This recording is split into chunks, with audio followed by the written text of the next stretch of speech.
오늘은 첫 표적이라는 제목으로 우리가 함께 말씀의 은혜를 나누어 보기를 원합니다. 우리는 지금 2025년에 첫 달을 보내고 있습니다. 여러분, 처음이라는 이 단어 어떤 느낌을 가지고 계시나요? 이 처음이라고 하는 단어에 어떤 의미를 부여하고 계시나요? 누구에게나 처음이라는 것은 큰 의미가 있는 것 같습니다. 첫 직장, 첫 아이, 그리고 첫사랑. 누구에게나 이 처음이라는 것은 큰 의미가 있습니다. 오늘 본문 역시 마찬가지입니다. 오늘 본문에서도 처음이라는 그 의미, 그 이미지를 크게 부각시키고 있습니다. 오늘 본문 말씀은 예수님께서 이제 예수님의 신성을 입증하기 위해서 요한이라고 하는 저자가 이 요한복음을 통해서 예수님의 신성을 입증하기 위해서 7가지 표적을 제시를 하는데, 그 중에 첫 번째 표적, 바로 물을 포도주로 만든 가나의 혼인잔치의 표적에 대해서 말씀하고 있습니다. 가나 혼인잔치 표적, 시기적으로 보면 언제일까요? 예수님 공생애를 시작하기 직전입니다. 그리고 장소적으로 보았을 때는 예수님께서 갈릴리 사역을 개시하기 전, 그러니까 초기에 유대와 갈릴리 지역을 오가시면서 사역을 행하실 때의 그때의 사건을 이야기합니다. 이때 예수님께서 메시아로서의 신성, 이 신성을 많은 사람들 앞에서 공개적으로 입증해 보였던 그 첫 번째 사건이라는 것에서 이 가나의 혼인잔치의 표적은 굉장히 큰 의미를 지니고 있습니다. 그래서 오늘은 우리 이 본문 말씀을 통해서 예수님께서 첫 번째 표적을 이루시는데, 왜 하필이면 이 첫 번째 표적을 행하신 장소가 혼인잔치 집이었을까? 여기에 우리가 한번 포인트를 한번 맞춰보기로 합니다. 그래서 예수님께서 왜 하필이면 혼인잔치 집에서 그 귀중한 첫 번째 표적을 일으키셨을까? 이 사건을 여기에 대해서 한번 확인을 해보면서 우리가 함께 은혜를 나누어 보았으면 좋겠습니다. 우리가 너무 잘 아시는 것처럼 예수님은 30세의 공생애를 시작하십니다. 오늘 읽은 본문 말씀 11절 말씀에 보니까 이렇게 기록되어 있습니다. 예수께서 이 첫 표적을 갈릴리 가나에서 행하여, 이렇게 기록하고 있습니다. 처음, 앞에서 잠깐 말씀드렸던 것처럼 이 처음이라는 것은 굉장히 중요한 의미를 가지고 있지요. 그런데 오늘 본문 말씀, 우리가 방금 읽었던 11절 말씀에 보니까 요한은 의도적으로 이 첫 번째 사건에 다른 단어를 씁니다. 요한복음 안에 또 예수님이 일으켰었던 그 많은 기적들, 이적들, 대강 35개의 이적들이 있다라고 이야기하는데, 그 중에 요한은 유독 이 사건에만 다른 단어를 씁니다. 그 단어가 뭘까요? 다른 사건과는 다른 표적이라는 단어를 썼다라는 것. 자, 여기서 표적이라는 단어, 우리가 어떤 의미를 가지고 있는지 한번 살짝 알아볼게요. 이 표적이라는 단어가 가지고 있는 뜻은 어떤 뜻을 가지고 있냐면, 표시한다, 가리킨다, 이런 뜻을 가지고 있습니다.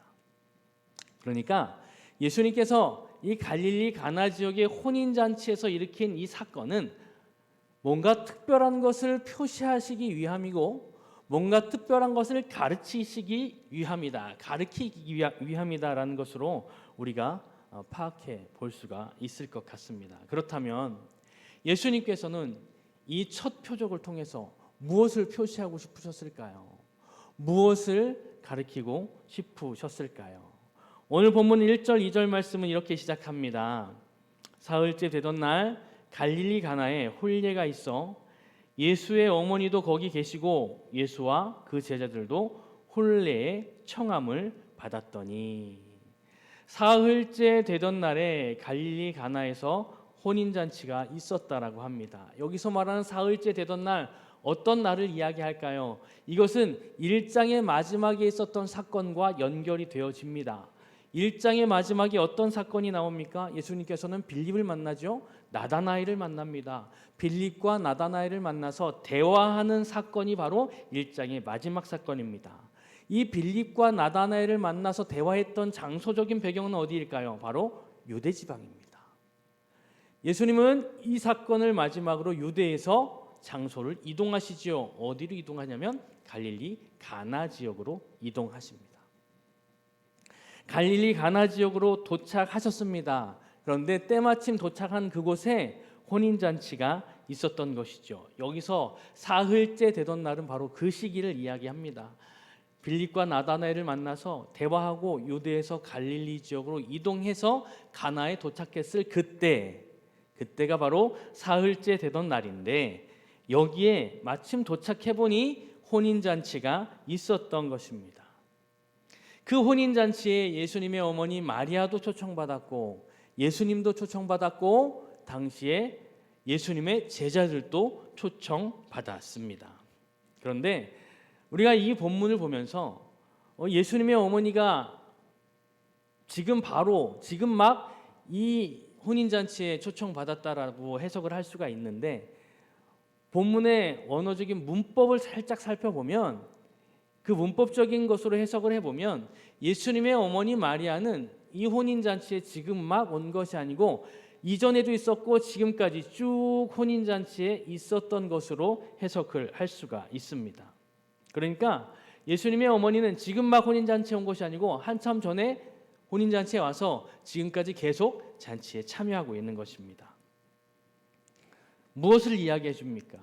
이 혼인잔치는 아마 예수님의 어머니의 가까운 친척의 혼인잔치인 것 같습니다. 오랫동안 잔치에 참여하고 있는 것을 보니 예수님의 어머니의 가까운 친척입니다. 그러면 예수님의 가까운 친척이지요. 혼인잔치를 하는 그 가정은 당시 고대 근동의 문화에 의하면 이 손님들을 아주 극진히 대접해야 합니다. 왜냐하면 그 혼인잔치에 초대되어진 이 손님들을 얼만큼 극진히 대접하느냐에 따라서 당시 문화에 의하면 그 가정을 평가하는 기준으로 삼기 때문입니다. 그래서 혼인잔치를 벌이는 그 가정은 손님들을 아주 극진히 대접합니다. 그런데 예수님의 어머니와 예수님과 제자들이 함께 초청받았던 이 혼인잔치에 커다란 문제가 생기고 맙니다. 2장 3절 말씀인데요, 이렇게 기록합니다. 포도주가 떨어진지라. 예수의 어머니가 예수에게 이르되 저들에게 포도주가 없다 하니. 큰일이 났습니다. 포도주가 떨어졌습니다. 우리의 문화에서 보면 큰일이 아닌 것 같습니다. 그런데 당시 고대 근동의 문화에서 보면 혼인잔치, 특별히 잔치 중에 가장 큰 잔치라고 하는 이 혼인잔치 집에서 포도주가 떨어졌다? 이거는 아주 큰 사건입니다. 이 잔치를 완전히 망해먹는 그러한 사건입니다. 이 포도주는 당시에 어떤 의미인가요? 고대 근동 지역, 특별히 이스라엘 지역에서의 그 잔치집에서 포도주는 절대로 빠져서는 안 될, 없어서는 안 될 아주 그렇게 가장 중요한 음식이 바로 포도주입니다. 그런데 이 잔치 중의 잔치인 혼인잔치, 이 혼인잔치에서 가장 중요한 포도주가 떨어진 것입니다. 그 포도주가 떨어진 것을 누가 예수님에게 알려주냐면 예수님의 어머니죠. 예수님의 어머니 마리아가 예수님에게 이 사실을 알려줍니다. 그랬더니 예수님께서는 어떻게 대답하십니까? 4절 말씀이죠. 예수께서 이르시되 여자여 나와 무슨 상관이 있나이까? 내 때가 아직 이르지 아니하였나이다. 예수님은 4절에 어떤 단어로 시작합니까? 우리 개역개정 성경에서는 여자여라는 말로 해석을 하고 있는데요, 이 여자여라는 단어만 본다면 뭔가 좀 어색한 것 같습니다. 단어 선택을 잘못한 듯 싶습니다. 무례한 단어인 것 같습니다. 아니 감히 어머니한테 여자여라고?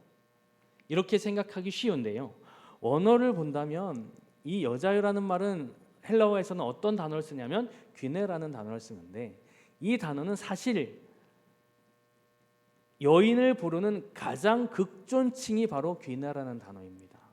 그런데 우리 한국말에서는 이거를 해석할 수 있는 방법이 없습니다. 어떤 단어로 표현이 안 되어집니다. 그래서 어쩔 수 없이 여자라는 단어를 쓴 건데, 사실상 그 지역의 헬라어적인 문법을 본다면 이 여자라는 단어는 예수님이 어머니를 극존칭으로 부르는 단어입니다. 이 단어는 요한복음의 다른 곳에서 또 똑같이 쓰여지기도 합니다. 요한복음 19장 26절에서 쓰여지기도 하는데요. 이 장면은 어떤 장면이면 예수님께서 십자가에 달리시는 장면입니다. 예수님께서 십자가에 달렸을 때 어머니 마리아를 부르지요. 그때 예수님이 뭐라고 이야기합니까? 여자여 보소서 아들이니이다. 이렇게 말씀하시는데 이때 이 단어가 동일하게 사용이 되어집니다. 어쨌든 지금 중요한 건 이 혼인잔치를 벌인 이 가정 가운데 커다란 문제가 생겼습니다.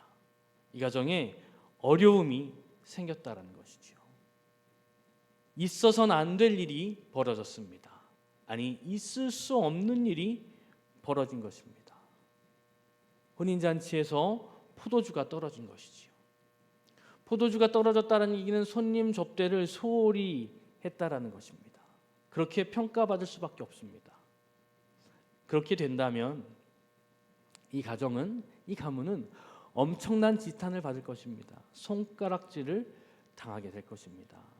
기쁨과 즐거움과 축하가 가득해야 할 이 혼인잔치에 기쁨과 즐거움과 축하와 축복 대신 손가락질과 모욕과 지탄이 대신하여 그 자리를 차지하게 된다는 것이지요. 위기 중에 위기입니다. 결혼하여 새롭게 출발하는 그 새로운 부부의 연을 맺게 될 그 사람들에게도 이거는 위기 중에 위기입니다. 그런데 오늘 본문 말씀을 살펴보니까 이 위기는 단순한 위기가 아닙니다. 위기로 끝나는 것이 아닙니다. 뭔가 키가 주어져 있습니다. 다행입니다. 다행인 사건이 본문에는 기록이 되어져 있습니다. 왜일까요? 2절 말씀에 바로 키가 있습니다. 2절 말씀에 보니까 이렇게 기록하고 있습니다. 예수와 그 제자들도 혼례의 청함을 받았더니. 다행입니다. 왜 다행이냐면 그 어려움을 당한 가정 가운데 예수님이 초청받아 계셨기 때문입니다. 예수님이 그 자리에 함께하고 계셨기 때문이지요. 그 가정이 예수님을 혼인잔치에 초대했기 때문입니다. 문제가 해결될 수 있는 해법이 여기 있었습니다. 예수님을 모셨기 때문이지요. 예수님을 초청했기 때문입니다. 그 자리에 예수님이 계셨기 때문입니다. 우리 인생 또한 마찬가지 아닐까 생각합니다. 우리 인생에 있어서 평탄하면 얼마나 좋겠습니까? 어려운 일, 힘든 일 없었으면 좋겠습니다. 평범하게, 평탄하게, 순탄하게 우리의 삶을 살아갔으면 너무너무 좋겠습니다. 그러나 어디 그렇던가요? 절대 그럴 수 없습니다. 살아가다 보면 힘든 일도 있고 기쁜 일도 있고 어려운 일도 있고 즐거운 일도 있기 마련이지요. 중요한 건 우리 인생 가운데 이 혼인잔치의 가정처럼, 혼인잔치를 베푼 가정처럼 있을 수 없는 일도 벌어진다라는 것입니다. 아니요, 있어서는 안 될 일도 벌어질 수 있다라는 것입니다. 그것도 무수히 많이요. 무수히 많이 있을 수 없는 일, 있어서는 안 될 일들이 벌어질 수 있다라는 것이죠. 하지만 오늘 본문 속에서 우리가 기억해야 할 것이 무엇이냐면 우리 삶 가운데 있을 수 없는 일이 일어나도, 있어서는 안 될 일이 일어나도 내 인생에 예수님이 함께 계신다면, 우리 삶 가운데 예수님이 자리 잡고 계신다면, 예수님 내 인생에 찾아오셨다면 그 일은 분명히 예수님께서 가장 좋은 시기에 가장 좋은 방법으로 일하신다라는 것을 우리는 확신해야 한다라는 것입니다. 이것이 우리가 가져야 할 믿음입니다. 그러니 그 믿음이 우리 안에 있다면 우리는 좌절할 필요가 없겠죠. 절망할 필요가 없을 것입니다. 이 힘든 일은 이 또한 지나가리라 라는 믿음을 가지고 견뎌낸다면 하나님의 방법으로 하나님의 시기에 해결해 주신다는 것이죠. 내 인생이 주님과 함께 하기만 한다면 내 인생에 있을 수 없는 일이 일어나도 물은 변하여 포도주가 된다라는 사실 우리는 잊지 않아야 할 것입니다. 혼인잔치에 포도주가 떨어져서 위기를 맞이한 곳, 그곳에 바로 예수님이 계셨습니다. 예수님은 그 이야기를 듣고 주변을 돌아보니 정결 예식에 사용하는 돌 항아리가 6개 있는 것을 보셨습니다. 6절 말씀이죠. 거기에 유대인의 정결 예식에 따라 두세 통 드는 돌 항아리 6이 놓여 있는지라. 이스라엘 사람들은 외출하고 돌아왔을 때 집 입구에 손과 발을 씻을 수 있도록 항아리를 마련해 둡니다. 그리고 그 항아리에는 늘 물이 채워져 있어야 합니다. 그래서 손님들이 들어올 때는 그 항아리에서 손과 발을 정결하게 씻고 집으로 들어오는 그러한 문화가 있습니다. 예수님은 그 항아리를 보신 것이지요. 그리고 이렇게 명령하십니다. 7절 말씀입니다. 예수께서 그들에게 이르시되 항아리에 물을 채우라 하신즉 아귀까지 채우니. 항아리에 물을 채우라고 말씀하십니다. 그리고 예수님은 하인들에게 그 채워진 항아리에 채워진 물을 떠서 연회장에 갖다 주라고 명령하십니다. 그런데 여기서 놀라운 기적이 일어난 것이지요. 물을 떠서 갖다 줬는데 그 물이 포도주가 된 것입니다. 그것도 정말 맛있는 포도주가 된 것입니다. 연회에 참석한 사람들이 놀랍니다. 일반적으로 잔치가 뒤로 가면 갈수록 포도주를 안 좋은 것을 내는 것이 일반적인 일입니다. 그런데 이 가정은 어떻게 뒤로 가면 갈수록 마지막으로 가면 갈수록 포도주가 더 맛있는 포도주가 된 것입니다. 그래서 8절 이후의 말씀을 보면 이 연회에 참석한 사람들이 깜짝 놀라는 그 장면이 묘사되어지고 있습니다. 그렇다면 오늘 우리가 묵상하고 있는 이 물이 포도주가 된 사건, 이것은 무엇을 가리키는 표적일까요? 무엇을 표시하는 표적일까요? 가장 첫 번째, 이것은 이제 구약의 율법 시대는 끝났다. 그리고 이제 메시아의 새 시대가 도래되었음을 알리는 놀라운 기적이며 놀라운 표적인 것입니다. 그리고 또 한 가지 중요한 사실이 있습니다. 앞에서 말씀드렸던 것처럼 예수님은 공생의 시작을 무엇을 가지고 시작하셨냐면 포도주를 가지고 시작하셨습니다. 물을 포도주로 만드는 표적을 가지고 공생의 시작점을 잡으셨습니다. 그렇다면 우리가 또 한 가지 생각해 보아야 할 것. 그렇다면 공생의 마지막은 예수님은 무엇으로 마무리하셨을까요? 한번 생각해 볼 필요가 있습니다. 한번 볼까요? 마태복음 26장 27절 말씀 제가 읽어드리겠습니다. 또 잔을 가시사 감사 기도하시고 그들에게 주시며 이르시되 너희가 다 이것을 마시라. 이것은 죄의 사함을 얻게 하려고 많은 사람을 위하여 흘리는 바 나의 피 곧 언약의 피니라. 공생의 시작을 포도주로 시작하신 그 예수님께서 공생의 마지막 사건을 무엇으로 마무리하시냐면 역시 포도주입니다. 예수님의 처음과 끝은 포도주였습니다. 앞에서 살펴봤습니다. 포도주는 무엇과 연결되어집니까? 잔치입니다. 잔치에서 가장 중요한 음식이 포도주입니다. 그럼 이 잔치는 또 무엇을 상징합니까? 기쁨입니다. 즐거움입니다. 이 잔치 중에 가장 큰 잔치 중에 잔치가 무엇일까요? 우리가 앞에서 봤던 혼인잔치입니다. 이 혼인잔치에서 가장 중요한 음식이 포도주라고 했습니다. 왜일까요? 이 포도주가 바로 손님 접대의 상징이기 때문입니다. 하지만 사실 이 이스라엘 지역의 고대 근동 지역의 당시의 결혼의 문화에서 보면 이 포도주가 중요한 이유가 한 가지 더 있습니다. 손님을 접대하는 포도주이기도 하지만 더 중요한 것이 한 가지가 있는데 바로 뭐냐면 당시의 문화에 의하면 결혼식은 우리가 너무 잘 알고 있는 것처럼 그 지역은 7일 동안 진행이 되어집니다. 7일 동안 신랑은 손님들을 융성히 대접해야 합니다. 그리고 신랑이 손님들을 융성히 대접하는 그 모습을 신부는 지켜봅니다. 그리고 마지막 7일째, 이제 이 결혼식의 클라이막스, 하이라이트, 그 가장 중요한 장면이 펼쳐집니다. 이것이 바로 최고 명장면입니다. 이것 때문에 7일 동안 잔치를 하는 겁니다. 바로 뭘까요? 이 장면이 바로 어떤 장면이냐면 신랑이 신부에게 프로포즈하는 장면입니다. 일주일 동안 큰 잔치를 베푼 이후 마지막 7일째 신랑은 포도주 한 잔을 들고 신부에게 찾아갑니다.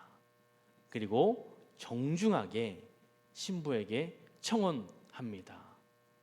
저와 결혼해 주시겠습니까? 신부는 이 잔을 받아들지요. 그리고 신부가 신랑이 준 이 포도주 한 잔을 받아들고 마시면 그 결혼은 성사되는 겁니다. 그런데 신부가 이 잔을 받아들고 포도주를 마시지 않으면 상상에 맡기겠습니다. 가장 중요한 장면입니다. 이 결혼식의 가장 하이라이트가 바로 이 장면입니다. 그래서 포도주는 중요합니다. 신부가 이 포도주를 받아 마셔야 됩니다. 신부는 그래서 이제 신랑이 주는 포도주를 마셨습니다. 그러면 이 결혼은 성사된 것입니다. 그런데 한 가지 과정이 더 남았습니다. 이 결혼이 성사되었으면 신랑은 곧바로 이제 자기 집으로 다시 돌아갑니다. 1년 동안 각자 떨어져서 각자의 집에서 사는 거죠. 그럼 1년 동안 이 신랑은 뭐 할까요? 신부를 데려와서 살 집을 마련하는 겁니다. 이게 신랑이 해야 할 마지막 일입니다. 결혼이 성사된 이후 신랑은 자기 집으로 돌아가서 열심히 함께 살 집을 마련해 줍니다. 대부분 그 집은 신랑 아버지가 마련해 주기도 합니다. 자, 요한복음 14장 2절 말씀을 제가 한번 읽어드리도록 하겠습니다. 내 아버지 집에 거할 것이 많도다. 그렇지 않으면 너희에게 일렀으리라. 내가 너희를 위하여 거처를 예비하러 가노니. 고대 근동 지역의 혼인 예식의 문화를 생각하면 이 성경 구절이 한 방에 이해되어집니다. 예수님께서 거처를 마련하러 가셨다는 말씀, 이제 확실히 이해할 수 있을 것 같습니다. 우리 신랑 되신 그 예수님께서 우리와 함께 거할 처소를 마련하시려고 하나님 아버지에게로 올라가셨다라는 사건, 이제 우리는 너무 정확히 잘 이해할 수 있을 것 같습니다. 이스라엘의 풍습대로 한다면 신랑은 1년 후에 신부의 집에 와서 신부를 데리고 가야 합니다. 그렇다면 우리의 신랑 되신 예수님은 언제 우리를 데리러 오실까요? 그 때와 기한은 아버지만 알고 계십니다. 사도행전 1장 7절 말씀에 이렇게 고백합니다. 때와 시기는 아버지께서 자기의 권한에 두셨으니 너희가 알 바 아니요. 언젠간 하나님 아버지가 정하신 그때에 신랑 되신 우리 예수님은 우리를 데리러 오실 겁니다. 사랑하는 모든 광성이 가족 여러분들, 앞에서 표적에 대해서 이야기했습니다. 표적은 무엇이라고 했습니까? 표시하는 거라 했습니다. 가리키는 거라 했습니다. 예수님께서는 가나의 혼인잔치집에서 첫 번째 표적을 행하셨습니다. 혼인잔치집에서 물로 포도주를 만드셨습니다. 영적인 무슨 의미가 있을까요? 일주일 동안 신랑 된 사람이 어떻게 손님 대접을 하는지 신부는 잘 지켜본다고 했습니다. 예수님은 첫 번째 표적을 행하셨습니다. 그리고 3년 동안 공생의 사역을 진행하셨습니다. 그 옆은 누구들이 지키고 있었나요? 제자들이 예수님 옆을 지키고 있었습니다. 제자들은 예수님이 3년 동안 공생애하는 그 사역의 현장들을 다 지켜보았습니다.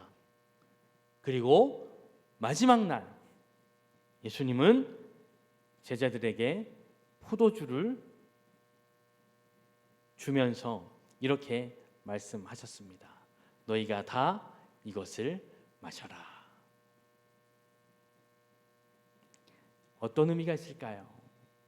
예수님은 마지막 날에 제자들에게 프로포즈 하신 것입니다. 신랑이 신부에게 프로포즈 하듯 예수님은 제자들에게 프로포즈 하셨습니다. 이 사건은 현대를 살아가는 우리에게 어떻게 전달되어졌고 우리는 어떻게 그걸 받고 있을까요? 바로 성찬식입니다. 성찬식을 통해서 예수님은 우리에게 프로포즈 하신 겁니다. 우리는 그 잔을 받아 마시는 것이지요. 이제 말씀을 정리하도록 하겠습니다. 이 자리에 계신 사랑하는 광성의 모든 가족 여러분들, 요한계시록 19장 10절 말씀에 이렇게 기록합니다. 어린 양의 혼인잔치에 청함을 받은 자들이 복이 있도다. 이렇게 기록하고 있습니다. 우리의 신랑 되신 예수님께서 우리의 거처를 마련하시러 하나님 아버지 품으로 돌아가셨습니다. 그리고 마침내 때와 기한이 차면 신부인 우리를 데리러 오실 것입니다. 그렇다면 우리는 신랑 되신 그 예수님이 오시기 전까지, 신랑 되신 예수님이 우리를 맞이하러 오시는 그날까지 어떻게 살아야 할까요? 언제 오실 줄 모르니까 우리 마음대로 살아야 할까요? 아니요. 그분이 언제 오실 줄 모르니까 우리는 어떻게 살아야 하냐면 우리 원사님 앞에서 기도하신 것처럼 거룩하게 살아야 합니다. 순결하게 살아야 합니다. 거룩한 신부가 되어야 합니다. 순결한 신부가 되어야 합니다. 나의 신랑 되신 그 예수님을 기쁨으로 맞이할 수 있는 거룩하고 순결한 신부로 살아가야 합니다. 맨 처음에 제가 말씀드린 것처럼 우리는 지금 2025년을 시작하는 첫 달을 보내고 있습니다. 올 한 해 여러분 어떠한 목표를 가지고 계십니까? 어떠한 목표를 세우고 계십니까? 어떻게 올 한 해를 희망차고 야망 있게 시작하셨습니까? 저는 오늘 이 시간 여러분들에게 영적인 새로운 목표를 세우기를 간절히 권면드립니다. 2025년도 한 해 우리 영적인 하나의 새로운 목표를 세웠으면 좋겠습니다. 어떤 목표일까요? 우리가 예수님 오시는 그날까지 거룩한 신부가 되기를 원하는 목표가 세워졌으면 좋겠습니다. 순결한 신부가 되겠습니다 라고 하는 영적인 거룩한 목표가 세워졌으면 좋겠습니다. 그리고 그렇게 결단할 수 있는 오늘 이 시간이 되었으면 좋겠습니다. 그런데요, 이 세상은 절대 우리를 그렇게 가만히 놔두지 않습니다. 내가 거룩한 신부가 되어지고 순결한 신부가 되어지려고 노력하면 노력할수록 세상은 우리를 향하여 거세게 공격해 옵니다. 거세게 유혹해 옵니다. 견딜 수 없는 공격과 유혹이 우리에게 다가올 것입니다. 그러나 우리는 기억해야 할 것이 한 가지 있습니다.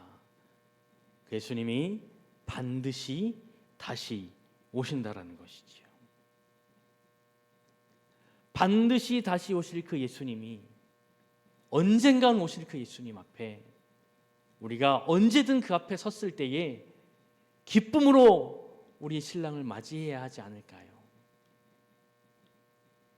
나의 신랑이 나를 데리러 왔는데, 신부인 나를 데리러 왔는데 내가 다른 사람과 사랑에 빠져 있다면 우리가 어떻게 떳떳하고 당당하게 그 신랑 앞에 설 수 있을까요?